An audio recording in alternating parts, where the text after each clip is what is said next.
let y'all know that when I came back in here, my disorientation, I literally threw my socks in the trash can. And I thought it was the laundry basket. Sir.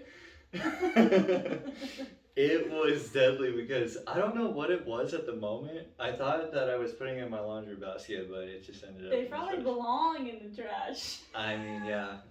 For all those who actually do know me, like personally, let's just say that the feet problem is bad. He's got some rotting feet. I actually learned, so I went over to what I call my second family's place, and they told me that water and vinegar actually works with it, which is weird, but vinegar has a strong smell. Like soaking it? Yeah, with your soaking. feet?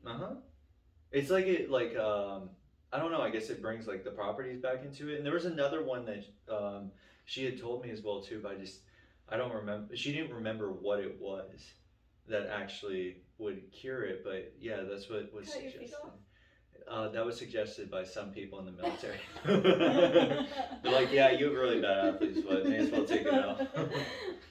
I mean, what have you tried though? Because I've suggested different socks, but you have said that you've changed your I socks have. as well. So I've gotten more breathable socks, but that hasn't helped. What's interesting is that's not what happened a year ago. A year ago, what actually happened is it would peel the bottom of my feet.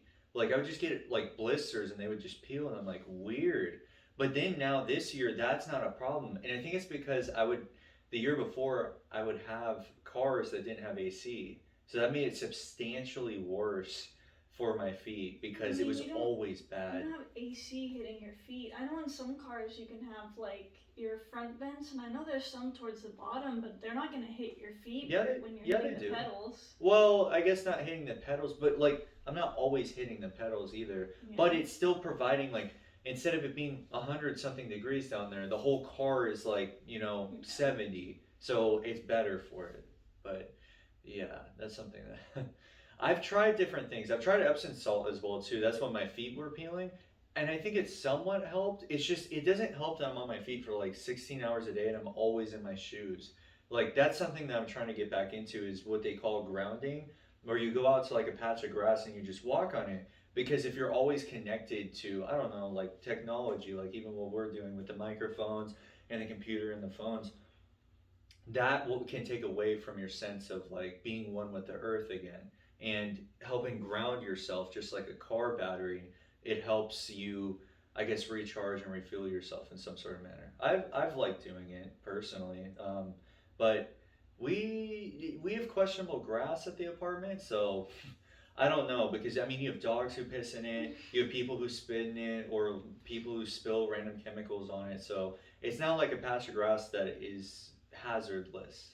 Is there ever a patch of grass that's hazardous? Yes, though? I mean you can find a lot. I mean, like let's say you had a house, most people aren't going to be on it. Like if you have bugs, and other animals go on it, that is more earthly because that's something that they're always roaming on. So, I mean, I feel like that would still be a part of grounding. The ants are eating your feet. I've had that happen. And then the ants they go into your feet and they start marching. Yes, And then they sing their song. yes. The ants go marching one by one around, around. I wonder how many people actually know that song. Like that have heard it. When they first like were listening to the podcast, that's the first thing that you hear. So I'm wondering if they're like, where did that come from? Or if they're like, I feel you, fam. That's my childhood. There was also another song. I used to sing it in second grade, and it was "Do Your Ears Hang Low." Oh yeah. That was a good one too. There's just childhood songs that I'm sure most people probably remember. We used to have the book Ants Go Marching, and it sung to us when you press the little button. This was just like the Because of Winn-Dixie book, how it was torn up. The same thing happened to the Giant Ants Go Marching book. There would be pages that either had spit in it, or they were torn a little bit, or they were in the wrong place. I mean, that was most of our books, except for the ones that no one wanted to read, like Harry Potter or something. Well, what I'm wondering is, with those books, how did that occur? Like, how did the ripping occur? Like, was somebody just profusely reading? Somebody was reading Winn-Dixie, they're like, oh no, I can't, this story's too bad. They just rip all the papers out. Or it's the opposite reaction. They're like, don't do it to win, Dixie. And then they start pulling the pages out. I actually don't know how it occurred unless somebody put it in their backpack and would take it to school and it just got ruffled up because I remember when I had backpacks, I would stuff them. I felt like I had just a 30-pound like package that I was carrying throughout the day because whenever you went into high school, you would start getting a lot more books like on physics and other stats and all of that, and then you're like, okay, I have all these books to carry now, and then you wouldn't even use them really. You would have like maybe the first portion of the year where you like touch on them, but you wouldn't use it throughout. Whereas when I went to college, we would use our books. You had to have your books, or you could not follow along. I feel like also in high school, like every time, like, 'cause you know, like, let's just say for instance, math.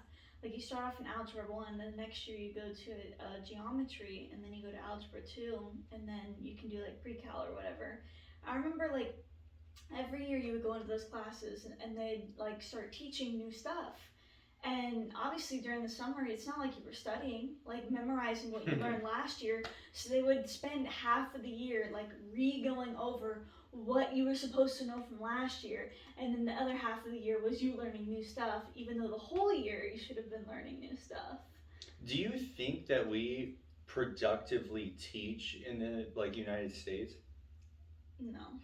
How do And there are certain states that are worse than others. Like we used to live in Nevada as we were born. And I'm pretty sure it's rated like one of the worst in education systems. It was 49th. Whenever like looking it up, and I've looked it up on multiple occasions, they like range between the 45th and the 50th state, which is really bad. I mean, I don't doubt it. We used to go on more like school field trips than I've ever been on out here in Texas. And we would just do that instead of learning. So, I mean, I used to have so much fun, like in like Nevada, like going to school, because we wouldn't do anything. Like I remember in 2nd grade, we had like baby chicks that we hatched. There was a bunch of field trips, like there was that mining field trip, the one with the like crash. Oh yeah, I went on that one. Mine. Yeah, there was that one. There was so many others, but yeah, there was not a lot of learning done. Yeah, did you ever go on the trip where you collected the gems? Yeah, it was like in I want to say like the Red Rock Canyon. Oh yes. I remember I had one of those like disposable cameras. Oh yeah. Because you know phones weren't a thing. Yeah, it was like the Scotch. I think it was Scotch cameras, which is weird because they make the Scotch tape too. Yeah, I mean. It was the same brand. Yeah. Especially when Grandma, she used to use those all the time. I wonder how much she's been through, like had in her lifetime that she's used. She had so many like photo albums like at her house. And I remember we would always like look through them and be like, "Is that me?" Because you can't tell when you're like a baby. You can't tell if that's you or if that's somebody else. So you're like, "Who's that?" It's Ricardo from across the street. It's like, how did he end up in the books? I don't even know this man. Why is he here? But yeah, I remember that rock trip. I had one of those cameras, and I think I actually still have the picture. But I remember I was trying to take a picture of myself, like a selfie, before the selfie was a thing. And it's very hard to do with a disposable camera, but I did it. It was like me under one of the rocks, just like cheesing it. What? Is this still a valid photo? Yeah, I want to say that I still have it. I'll have to show it to you later. Yeah, because I know we have some of our like childhood photos that we have kept, and of course they're posted. Like you go through Facebook pages, yeah, you're bound to find them because. Here's a memory from 5 years ago of you looking awful. Yeah, it would be like the photo where we were like standing in Grandma's backyard, and we would have like some of the older T-shirts on. I don't know what the specifically. School uniform. Well, there is that photo as well too. That was another thing that they carried too was school uniforms, but in I want to say 2nd grade, one of the grades I had summer school, like it was year-long school. Yeah, just one though, thankfully. Really? Yeah. I never had summer school. Yeah, I don't know. Are you sure you didn't fail? And they No, just told you, no. "Oh no, it's summer school, it's okay," and you actually really failed the class, and they're like, "You gotta go, dog." There's only one time that I recall failing, and that was in 3rd grade. I had gotten a D in reading and writing because that was like the harder portion of doing stuff. And yeah, it did not end well. There was definitely grounding and sitting in the corner. I got an F in math once, and that I think was my only bad grade ever. But yeah, grounded in the corner. That's typically how it goes. It was, but I mean, it was like the better form of punishment as well too. Because it's like, well, I don't want to go back to that place. Although you imagine a lot of stuff, like when you sit in the corner, like you make all the shapes on the walls, and I'm sure there's people who can that are similar approaches to that, where it was the corner or the bell or whatever punishment was necessary. But I think there's some degree where that is actually necessary. Like you can only do so much verbally to a point, so I think a certain amount of physical comes in when it's like, okay, like, because at some point you don't want your kid going into like stuff you don't want them to go into. Like, I don't know, joining a gang in like sixth grade and then like, already smoking weed at the age of like 12. And it's like, okay, well, that's going to shape your life a lot differently because your brain is still developing. And like you being around all these things, the environment shapes you, a lot of you because you start to become very rebellious as a teenager. So you're going to want to be in that environment more. And what does that environment bring? It brings the chaos of life, but hopefully you can learn through it as long as like you still have the good intentions within yourself, but also depending on your friend group because that makes a lot of the difference because whoever leads the group, like whoever somebody seeks as the leader and is going to be like, okay, we're doing this, this, and this, they're going to be the person that you're going to want to watch because if one person says no, but the rest say yes, then you're going to be the outlier and then you're just going to end up doing it with them. But now you're going to feel bad and you're going to want to stand out in some sort of way. Typically, that's what somebody would try to do. Or you're just like, I'll leave the friend group. But that also takes a lot of courage and self confidence, especially at a young age, too, because school, I think, is meant to be social. Like, it's meant to be where you get friends and you make those memories and stuff. But at the same time, I mean, even outside of school, like, we did soccer together and we can like meet people outside that way or even on your street as long as like you were out on the street, like we had bikes, we would take scooters, we would go around the street, so we made friends. So that it's beneficial even for homeschoolers because homeschoolers had nobody because you're not in contact with anybody unless they were in some sort of thing or you meet them at like a bus stop at a school that you're not going to. I was gonna say, how would you meet them at a bus stop if they're homeschooled? I don't think I've ever known anybody that was homeschooled. Really? Yeah, I don't think so. Well, you would know one of them. They're in the family. What? Yeah. Dad was homeschooled. Okay, I just mean like another kid that would be in the same grade as me. Oh, that's what you meant. Okay, well, you said anybody. Not like You somebody. said anybody. Okay, I also didn't know that he was homeschooled, but... Yeah. I mean, it was only for a portion of time. I actually had a friend that was homeschooled as well, too. But what was unique about him is I feel like you become somewhat more of yourself in that case because it seems like you're very introverted. But once you get exposed to all that, you become very extroverted because you're like, wow, all these different kids, like all these different things that you're trying to learn from them. Because you go from like seeing just your family to hundreds of kids every single day. I feel like that would be terrifying. Like, you go from just seeing just the people that you're used to seeing every day to seeing a bunch of random people. At least for me, I feel like I'd be like, who do I talk to? Even like when I remember going into high school. Like, I knew people in middle school, but I wasn't like in like a group or a clique. Like, I wasn't like really close with anyone.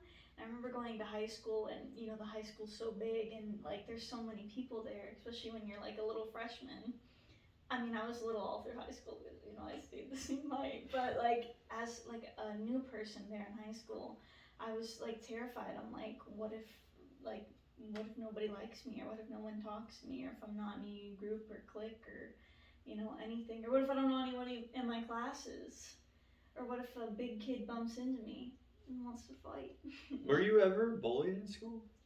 No, not like horribly. I do remember this one time, and I think this is kind of why I got quieter. Because as a kid, like growing up, like a little kid, I don't know if you remember, I loved putting on a show for anyone. Yes. Anyone that would watch, I was like, I'm here, I'm ready, you know what I mean? Like, even if no one was watching, I was putting on a show. I remember being on that little fireplace And that thing was cold, especially if you had no shoes on. I would just stand up there and put on a little show.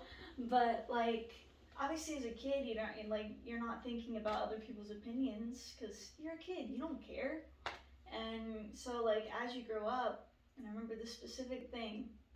I want to say it was in middle school, and I was in theater class, and we were doing like charades. So we had two different teams, and our team had like guessed what the charade was, and I was really excited about it. So I just kind of went like, ooh. And the guy sitting next to me was like, oh my gosh, calm down, it's just a game. And I just remember like kind of being like, oh, okay, like going into my shell a little more. I would say that was kind of like the only thing. I don't want to say it was bullying necessarily. Maybe he just thought I was being loud. I don't know. But I mean, I do remember that moment and being like, oh, like from that moment, it was just like, I don't want people to perceive me anymore. Like, I don't want anyone to like look at me, which is so different from how I was as a kid. Because I was like, I want everyone to see me. But yeah, I don't want to say that I got bullied, but I mean, there's definitely moments where I was kind of like, oh, going into my shell. Hmm. That is very interesting. I did not know that. But there always seems to be that stem of that as well too. Like I can't say that I've ever been bullied before, and I at least I don't recall. Like I was always like known as a smart kid, and we've talked about this. You had you were very smart. You did your work, so people would come and gravitate you to get those things done. It was the same with me, but like usually like I feel like they would like expect more. They would like try to still make fun of you, but I guess it's because they wanted a resource. They wanted something that you had, so they were willing to treat you a bit differently compared to somebody who was quote unquote dumb or basically didn't do their work. Because I didn't think it was about how smart you were in school. It was about did you just do the work or you didn't do the work. And it was about paying attention just in that moment. Because once you completed like a vocab test, you would not be like, oh yeah, I remember what that word was, like a few weeks later. It would just go out of mind because you just needed it in that moment. You almost go into like a survival mode almost, just to know it right then and there. Now, do you carry it? Yes, but I think it's when you apply it. Like if like what in college, I think one of the best teachers I had was my history teacher because her way of teaching actually was displayed on day one where she showed the best way for students to learn was to actually talk about it. And that's exactly what we did. We would get certain prompts, and she would talk too. We would have a lecture and stuff, but then we would like get in groups and we would talk about specific events. And that really helped a lot of people actually understand the concept as well because you have to actually say what you were doing because now you're not just using your ears, you're using your eyes and you're using your voice as well too. You're using more than one sense, which is making you basically you are the subject in that manner. You are displaying who you are in that moment as well, and you start to absorb all that information a lot more thoroughly than if you were to get a pop quiz and get it done. Because once you're out of that survival mode of like, oh my gosh, pop quiz, I gotta get this finished, you're just gonna transfer on and just move on to the next thing that's coming up. Because I mean, that would be a survival tactic. Like, if you want food, you're gonna go get food. If you want water, you're gonna go get water. If you gotta complete that vocab test, you're gonna complete that vocab test. I mean, that's the problem with like the U.S. education system is it's not about learning; it's about memorization. If you can memorize something, you're gonna pass that test. But once you're done with that information, you're like, oh well, I don't actually need that. I'm not going to need to apply this in my life. Boom, it's gone, it's out of your brain. And that's like coming back to like what I said, every school year for the first half of the year, you're relearning what you already learned because you didn't keep it in your head, you didn't apply it, you just memorized it for a test so you could pass to move on. And I think like that's like the big problem with our education system, and I'm pretty sure it's why the US is not like up in the top when it comes to education. What's interesting is they actually are in many ways, but you have a good point because they would not be ahead of like Depending on the subject, like if you're just talking about school in general and people retaining information, I think that a lot of Eastern countries are going to have uh, harder education systems on that. Like they're not going to repeat subjects, and I've learned that from individuals that I've talked with that have been to schools that are in like Korea or China in that section.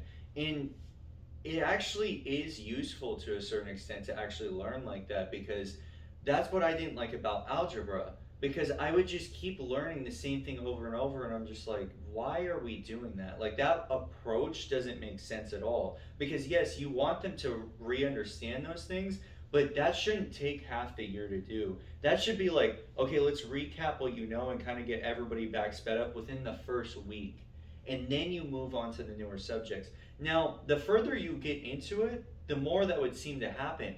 But what I didn't like, which is actually why I left college, there's more than one reason, but the main reason was we were learning information in algebra, and then we didn't even apply it to the next form of what we were moving into, which was trigonometry. It was a different set of rules that you could use. And I'm like, well, what was the point of using algebra then if trigonometry is going to be like, forget some of these rules that we just applied in algebra, and now we're just going to focus on these new rules, like derivatives and stuff. It's like those could have been useful way back when we were first starting algebra, not all the way now. And I was just like, that doesn't make sense to incorporate all of that. Like I understand they're trying to show the more in-depth things, but at least introduce like derivatives at an earlier point if you're just going to be like, these rules don't apply. But it is how the functionality of that works. And I think personally that a lot of the teachers and stuff that go into there, not all of them really want that job or want to push that thing forward, because they have family and they're dealing with kids all day. So they're having to do extra work after that. And the US is kind of built upon where we do a lot of work, but you go to like European countries and it's not the same. They have a lot more rest. They would choose to stay at home rather than go out there and like work more. And that's kind of a part of our society. We're a balance between that and probably China, where they're just consistently working all the time. It would seem. I don't know exactly, but from all of the insights that I've gotten from people who have lived there, from what I've seen with my own research, that's what has shown is that individuals there are overworked, so they don't get time to, I guess, rest, because that's necessary for the balance of information. Is you have to actually pause and interpret. Like every conversation is how I see that as well too, because each individual is going to bring something to the table in the conversation that I might not know, and I'm having to go through all of that afterwards. Like I need my alone time to just process all of that, because something that you said may apply later on. And that's the same with education, because a teacher may teach you something one day and you might not get it that day, but you're going to need that to apply to the next thing. So if you don't understand that, you have to go get a tutor, and a tutor costs money, and you might not have money. So a different approach that I think to fixing that issue would be not having just one teacher in the classroom. I think about having like three, where they're teaching something, but then they're going around and having people go in groups and have them talk within groups. Now, there's a special number for this actually as well too, which is the 150 number. That is very important, because they've noticed throughout history, and I may have talked about this last time. I don't know. I have a lot of conversations, but the 150 is where people within a group, if you exceed that, it starts to cause more chaos. And there's specifically a company, it's a private company, that specifically has it to where they can have factories within 2 mile radiuses of one another, but they don't actually interact. They interact within their company. And they have multiple positions. So if you need to talk to somebody who's in marketing, but you're in sales, you're going to be like, well, how do I, sell this product in some sort of manner? Like, how can we move about that? And you can talk amongst them. And you know each other personally. You know them by name, you know a little bit of their backstory. But once you start to exceed that 150 marker, people just don't know each other and stuff becomes a bit more chaotic. And certain companies who have done that throughout time, or even tribal groups, that has been what they have found, is that's the number. And this is from a book that I had read specifically. I want to say it's The Tipping Point, is the book that I was reading that on, which has a lot of good information. But that's something within the education system that they have to watch out for. Because if you just do straight up lectures with like 200 people, or I don't know, even assemblies, like how they're trying to make an appointed assembly, you have so much faculty, so many people within that room as well too, like trying to absorb that information, certain interruptions that can happen within there. I think there's a different approach to take on that, because not everybody's going to completely understand what is going on, and getting within those groups and talking amongst one another would be a good thing.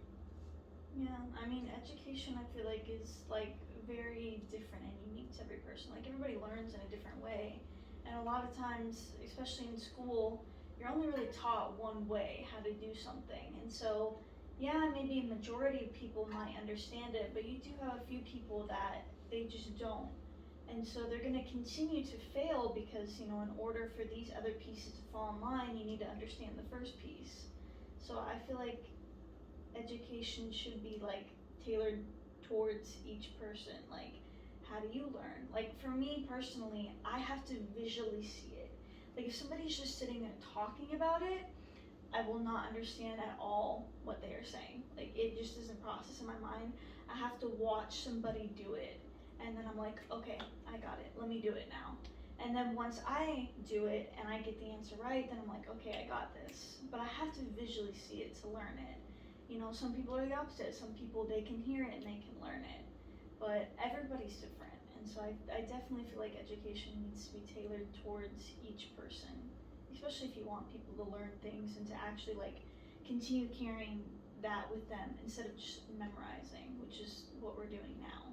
Yeah, and I think a lot of individuals know this as well too. It's just again the application of it, because there are like sets of laws, and then you have the state who decides specific ways that people have to be taught. There's certain curriculum that you have to get through. Like, you can go to a community college, but certain colleges won't accept those credits, especially if you go out of country.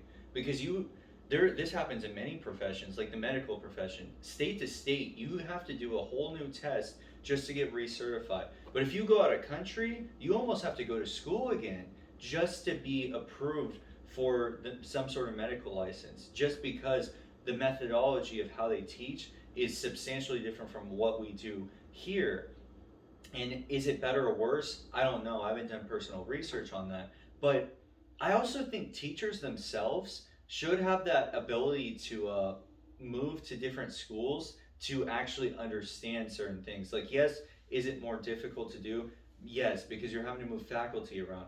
But it's going to make them better teachers overall because they're able to do that. And then definitely how teachers are paid. And now this is very important, because there's a whole book on this. I'll probably remember it as I'm talking about it. But what happens is teachers in certain sectors will try to get funds, and they'll get within the government, and they'll have people that are in there to get certain funds. Like, what didn't make sense to me, this was the one thing in the book that I'm just like, that's crazy. Kindergarten teachers in Virginia, they were getting paid $200,000 a year. Kindergarten teachers, they were getting paid as much as Harvard professors, and it's because of the legislation, the people that they knew within that system.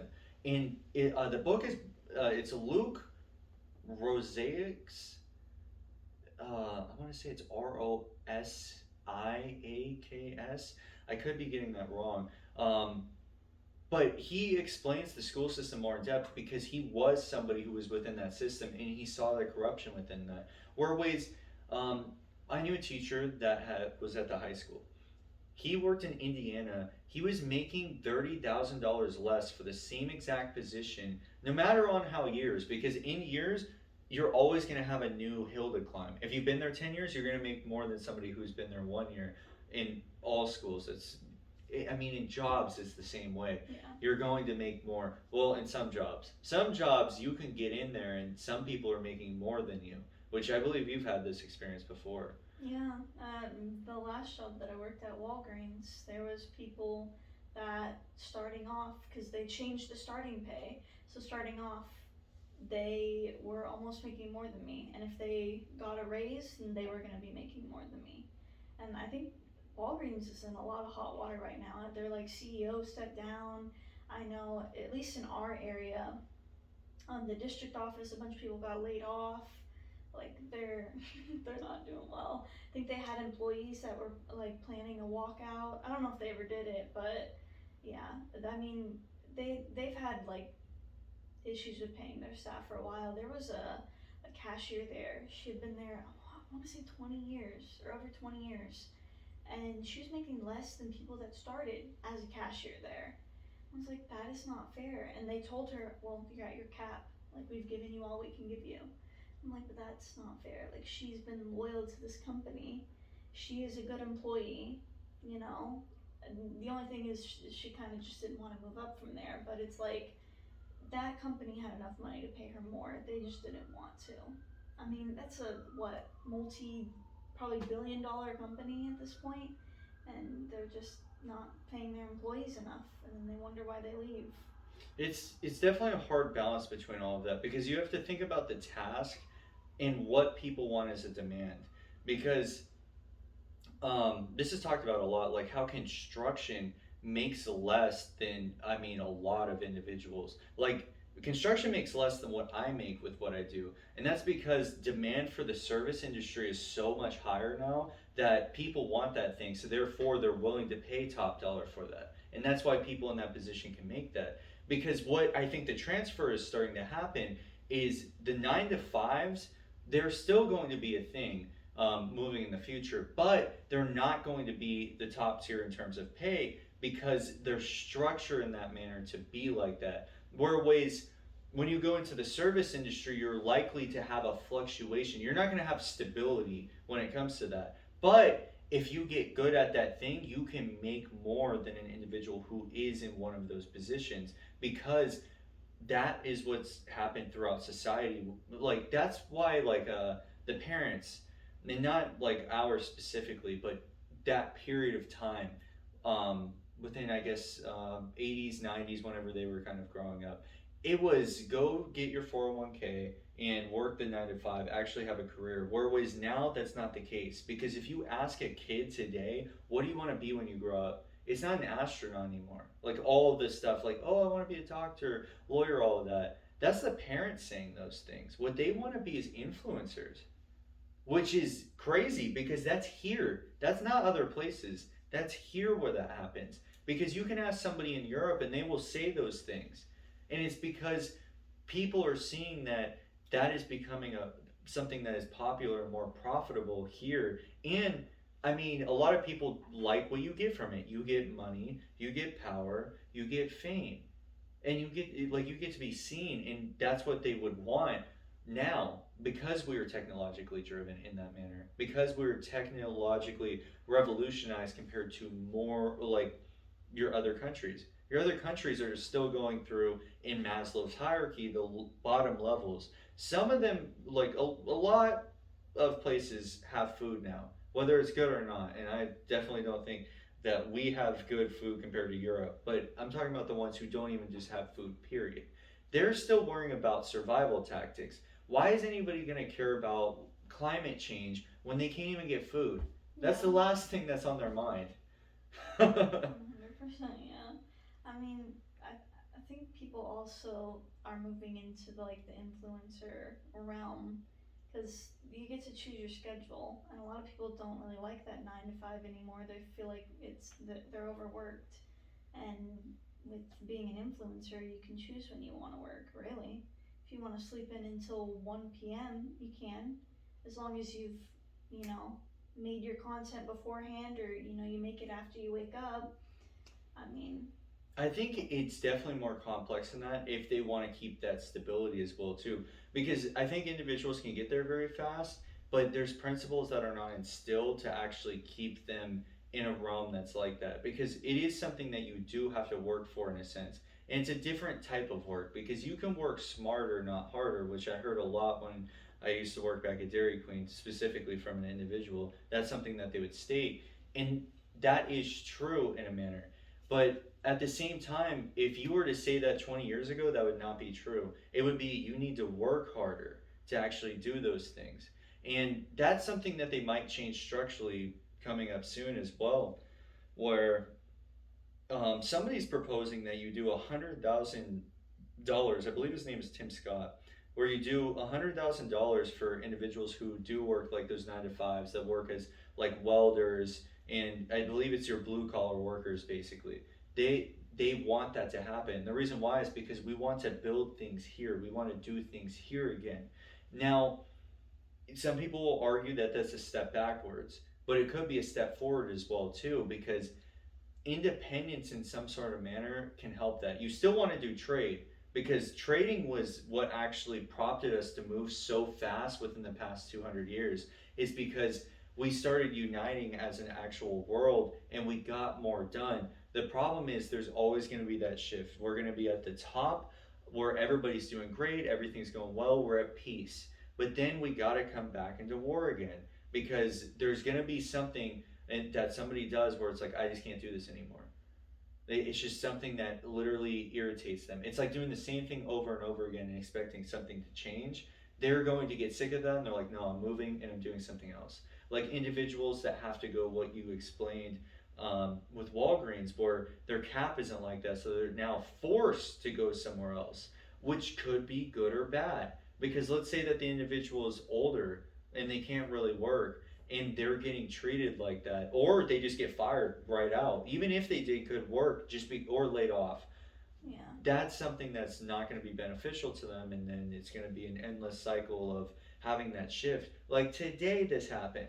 I was at Total Wine and I was shopping for somebody, and the guy stated, he's like, yeah, the people, there's a bunch of openings for like the distributors for all the different wines and spirits and all of that, but people don't want to apply for that specifically because they're shifting into doing something else. But that's going to be a problem for people who are living in those luxuries, because if they don't receive these things, well, what are they going to do then? Well, it might just get simplified to one thing, which is really bad because that's monopoly, not the game where you get Times Square and it's the most expensive thing on there. But it becomes that, and that is the objective of monopoly, is you want to be the person who wins, who owns all of the stuff, and you take the people down. That is something that is the contracting and expanding thing, and we're going back into monopolistic things because people want to be that one thing. They want to be influencers, or they want to be these certain things. And what's interesting is it can sound contradictory because it's like, okay, well, what do you want to be then? And I explained this today actually to a friend. I was like, I don't want this to be the only source of income that I'm getting because I don't just care about this. I just enjoy doing this because I like having conversations. Again, number one problem is communication, and I would like more of that to occur. Now, of course, you're going to get your people who are upset about certain things, but that's still communicating stuff because they could just be using one of the tactics of like projection onto you. And projection would be like, you had a problem with this person, but now you're projecting it onto somebody else. And that's something that you can see within that and potentially help them. And mental health is the thing that we're circulating into now as being a larger problem, which is the next level of Maslow's hierarchy, is where you have to deal with that specifically, the mental issues within yourself and the world around you. I mean, I think mental health's been an issue for a while, but we're now just kind of getting around to more openly talking about it and not like shaming people for having that problem, because it's like most people nowadays like mentally struggle at some point in their life or most of their life. So it's definitely something that's talked about more, which I do think is good, because I feel like people have been like so closed off for so long, and now that like you can openly talk about things and you can get people being like, hey, like I've been through the same thing, like thank you for talking about this. I just saw a girl that I see on TikTok a lot. She does these workout videos. I don't remember what her name is, but um she was on a podcast and she was talking about how she was like really really depressed, and she had been making content for like over 7 years now. Like she had started off on YouTube, and like she's recently gotten popular on TikTok, but she was making all these like videos and whatnot, and um, she had like went through was reading every single negative comment that had ever been written about her, and she just got to a point where she was like, I don't want to do this anymore.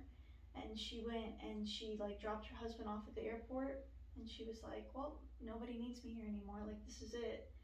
And when you get out of an airport, like, you know, you have to drive around the curves and there's like walls. She was gonna drive her car so fast into that wall, but at the last second she decided not to. And she like called her mom later that night, because I guess her mom, I don't, I think it was her mom's mom had killed herself to suicide. And so she was like, I know I can talk to my mom about this because she's gonna understand. And she like talked to her mom about it, and her mom convinced her to get help.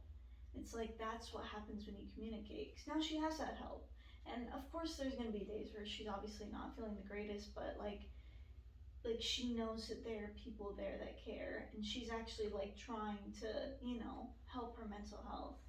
But it's just, it's all about the talking about it more and the communication. Yeah, and one of the problems that happens with psychologists, like people who actually go into therapy, is yes, there's the whole drug part, which I disagree with for the most part, because I think you can go through a different process to getting that. I think you could use both of them interchangeably. Everybody has their own route. But I think that individuals should have that form of communication, but they should come to their conclusion. It shouldn't be where the psychologist is like, this happened to you.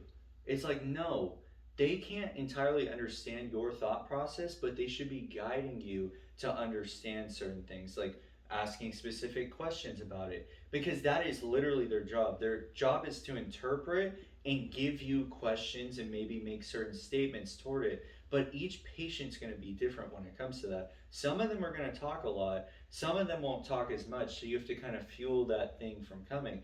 And there's so many stories on this. I definitely love psychology for that portion, because the idea is you want to help these individuals, but it's like you have to learn about a bunch of different tactics to doing it. Like in conversation, one of the tactics that can be used to get an individual to continue talking about something, it's called mirroring.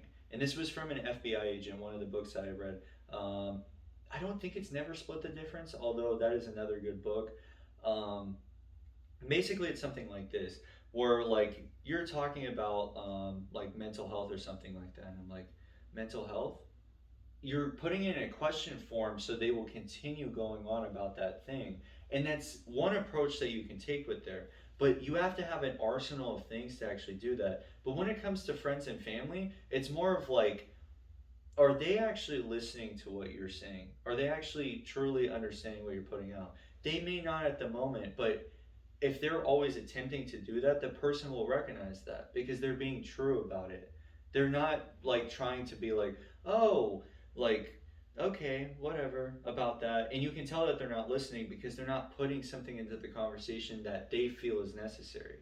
Because you'll know when you're actively listening to somebody, it is very difficult because you have to also listen to what you're saying.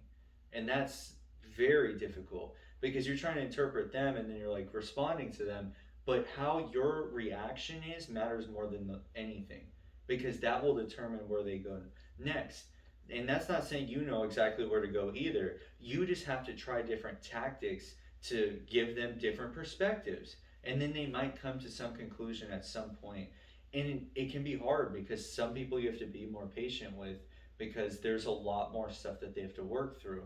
But there are going to be times where if something's not working, you're going to have to try a different tactic that they may not like at all. And that might involve a lot of truth telling. Well, it's like, I've noticed this with you. Why do you do that specifically? And either they're going to shut down, blow up, or be like, you know what, you have a point, or whatever reaction. But those are the three main ones I think that they would have if we're talking about the extremes. So it's a difficult thing, and it's something that is definitely research that a lot of people have been going into. And there's so many different types of psychology, and it's such a new thing. I think within the past 100 years, that is something that has been developing into um, a larger topic. I mean, the mind is, it's so complex, and I think that's like if I would have went to college, and I used to think about this in high school, I think I would have gotten into psychology. So I just think the way that like everybody's mind is so different, like it works so differently. Like that's just so interesting, and I think that's why psychology is like becoming more of a thing that people want to research on, because I mean that's really how like you understand someone is through their mind and how they think. Because I mean our minds are so powerful, they also affect how we feel in our bodies as well. So, I mean, psychology really is necessary. Hmm. And each individual is so different, because that's why getting to know their past is important, and even their families. Like a lot of the people that I know their families as well, and you can see where they've carried some stuff down, that they carried stuff into what they use today, and some of them have the same habits as them as well. But that portion is very important to know, and in psychology that's a large thing that is something that they have to recognize when they're talking to their patients, is like, how were you as a child? What did you do as a child? And then going into your teenage years, which is your more chaotic years, which is probably the harder part to express, because you didn't really know who you were at that point either. And that's something that they might still be interpreting. You have to determine where they are in their own mental capability, because you can have a kid who's like, I remember this kid. He mowed lawns, and he was 14, but he was taking care of his mom. So he had so much wisdom and understanding of where he needed to go next. And that is beautiful to see, because he was like 28, but he was 14 years old at that time. It's just mentally he was so far ahead, because he went through all those things and actually grasped the understanding of it, instead of just being like going into your bottom emotions of like, I'm mad about this or I'm sad about this, and you let that take over you. You should still feel those things, but you shouldn't just have waves of those things. And that's the case with individuals who may be bipolar, is they'll have the extremities of both of those things, and it's like, how do you calm the waves? And that's by understanding and dissecting the history, which is going to be hard to do, because that's going to be somebody who's a lot more closed-minded with stuff, because they may have a very hard thing that they have had in their past. But that doesn't mean that they had the hardest thing. They're going to meet somebody who's had it even worse, and then they're going to be like, well, maybe it's not as bad as I thought. But then at the same time, it's like, well, you also need to interpret and not actually feel that all the time, because the person who had a worse situation could actually be better than the other individual, because they took the time to understand that. I don't like the thing though, where it's like people are like, oh, well, somebody probably has it like worse than you, or somebody's probably been through something worse. Yeah, that's probably true, but like you don't want to downplay something they're going through just because somebody has it worse. Like that's that person's worst thing. Mm-hmm. Like you can't say, oh, well, somebody has it worse. Yeah, somebody probably does, but that doesn't mean that that's not their worst and that they're not still going through something. Everybody just like has to like work through their thing. Mm-hmm. So yeah, I don't know. I just don't like that saying of like, oh, somebody has it worse. Of course somebody does. Somebody's always gonna have it worse, but it's your worst, and you just have to do like your best, like whatever your best that day is. Like that's all you have to do. Even if your best that day is like you ate breakfast, like you got out of bed and make breakfast, and that's all you could do. Like that was your best, so you could do that day. Even if that was like 1% of you, because your best another day is going to be like 90%, where you're like up and you're doing this and you're doing everything that you need to get done. You just have to do your best that day and in that moment with what you know. Yes, and knowing that, like, that development that you are doing, all of the trials and tribulations of trying to have that progress of moving yourself forward is in action. Because as soon as you stop doing that, that's where the decline happens. In talking with older people start declining when they stop doing the things that they were doing every day. Like, oh, I'm not going to cook anymore, it's too much work. It's like, whoa, whoa, whoa, you have to mentally still train your brain to do something. You can't just give up in that manner. And that applies to people who are younger too, because they can go through the same thing at a younger age and then develop all of these different things, because they're choosing not to move the energy that has been given within them. And that's more important than anything, is that you are doing something rather than nothing. Because when you choose to just do nothing, well, where does that take you? And I feel like a very good argument is like Buddha's. Buddhas seemingly do nothing, but I would argue that it's not. The only problem is like what are they actually teaching and are they actually helping people? In a way, yes. Because in their own meditations, they experience all of these different things that happen.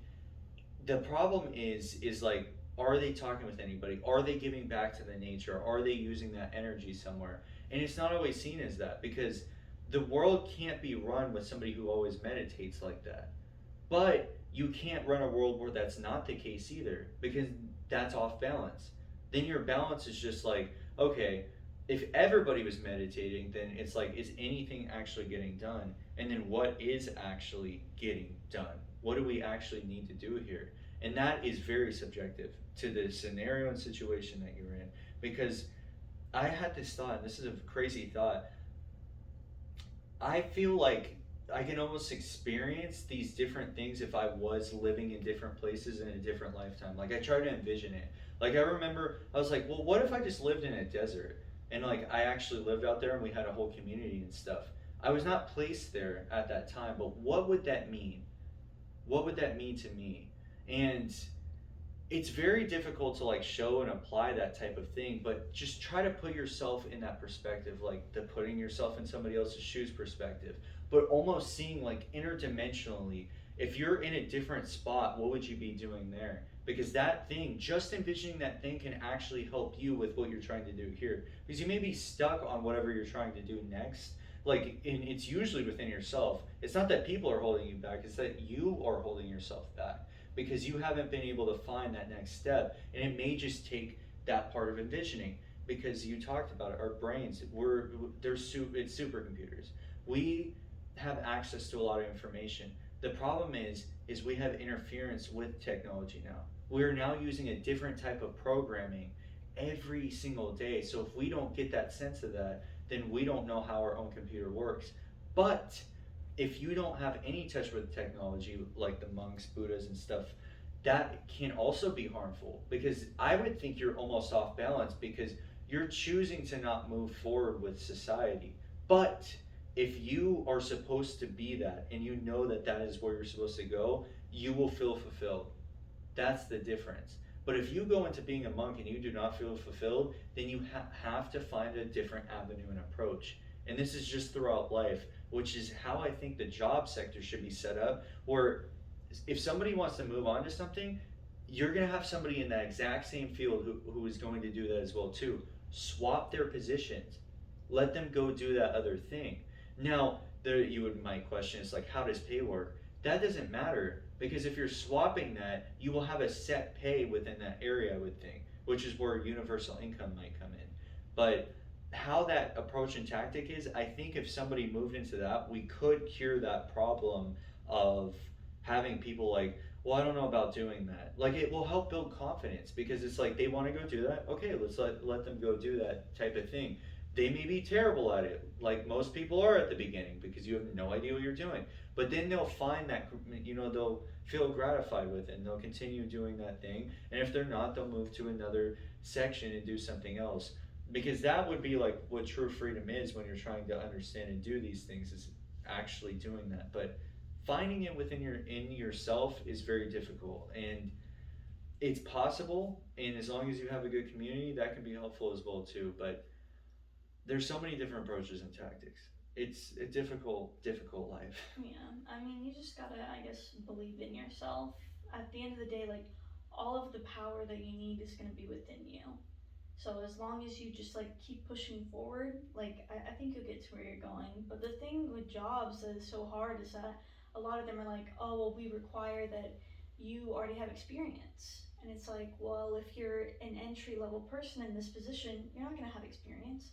Like you need that job to get the experience. But it's like most jobs are like, oh well, you need the experience to get in. And it's like, but how do I get in then? Yeah, and it's different approaches. I feel like you just have to get your foot in the door somehow. And what sucks is like with internships, you're not going to get paid, but you could have trading schools. You have to find that type of route, and there is a balance with that, which I can definitely explain at a different time. It's still web that I'm trying to put together on how that would function and work. And that requires more people because I don't know everything. So having different discussions and again, communication, that's what helps us find answers to stuff because that's how we've done it throughout time.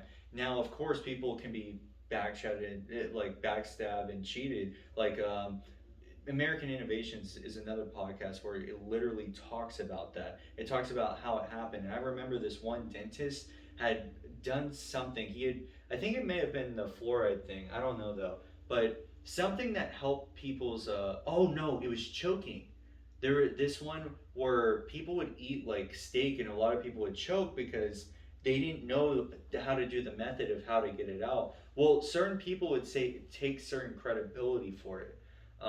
I don't know if it was the steak one specifically, but types of innovations like that, somebody who is more charismatic can actually steal that idea from the person who is the genius who made it. Because that's where charisma can roll over a lot of stuff with which we may have talked about the JP Morgan thing where he got paid to just talk to people because he was really good at it. And politicians, same thing. People get into those positions because they know how to do that stuff. That doesn't mean that they're qualified to do those things. They just know how to do that. So anybody hypothetically can get in the door just by studying that, but something within their own spirit will be able to display that as well. So I mean, if you really want something, you'll get it. Like yeah. you'll find a way to get it, no matter what.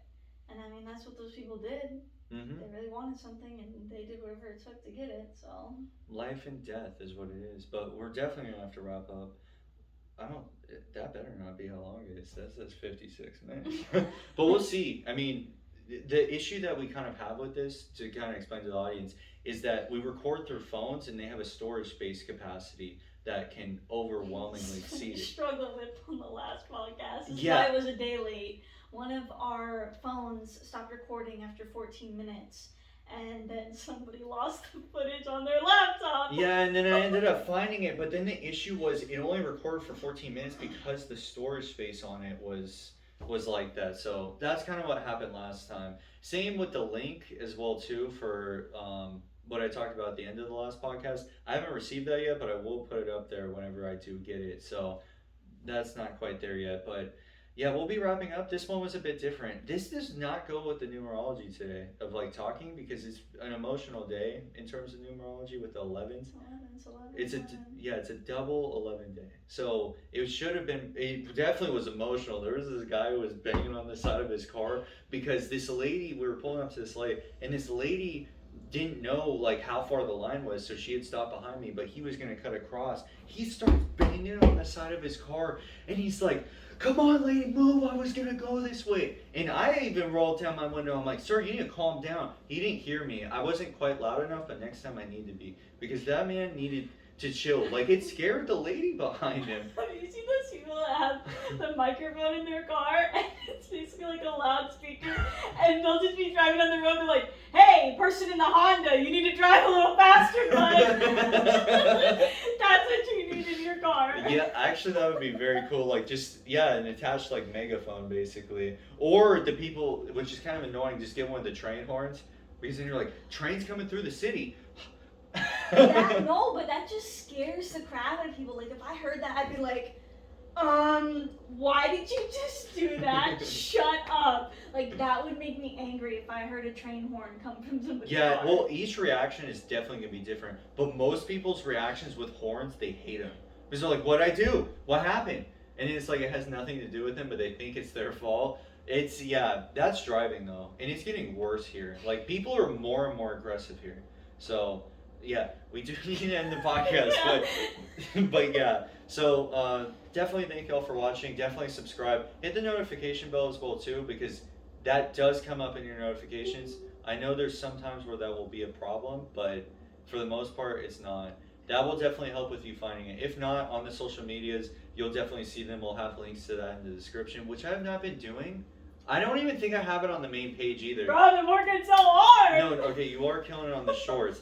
But yes, we're going to have those set up. And there's a lot more to come. I know, again, did not feel like a lot. I saw that we were at 40 minutes and I was like, bro, what? Like we were talking about education and all that. I didn't think that was like taking 30, 40 minutes, but it did. So definitely thank y'all for watching. If it is still recording, if not, we're gonna have to make another section of that. But yes. Thank you guys. We'll see you in the next episode. Bye. Yes. Bye. Right there by your side. Can gangsters cry?